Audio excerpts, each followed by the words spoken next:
आपलं मिरचीचं सेटअप आहे पूर्ण. मिरची मिरची, हळद, सुके मसाले, खडे मसाले सगळं होतं याच्यात. आता याच्यामध्ये ना स्टेनलेस स्टीलचे हॅमर आहे. हे बघा, याच्या आतमध्ये हॅमर आहे. त्या हॅमर मध्ये कांडप सारखा बुगा होतो. बुगा पुढे येतो. पुढे आल्यावर त्याची पावडर होते.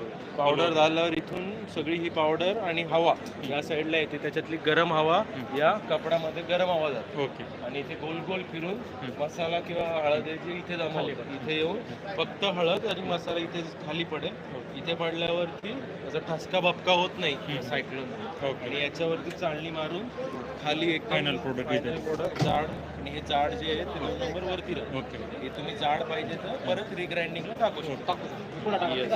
येस, इथे वरती परत चालू प्रोसेसमध्ये रनिंगमध्ये ते टाकू शकतो. त्याला मिनिमम 35% ते 51% सबसिडी आहे वेगवेगळ्या योजनांच्या.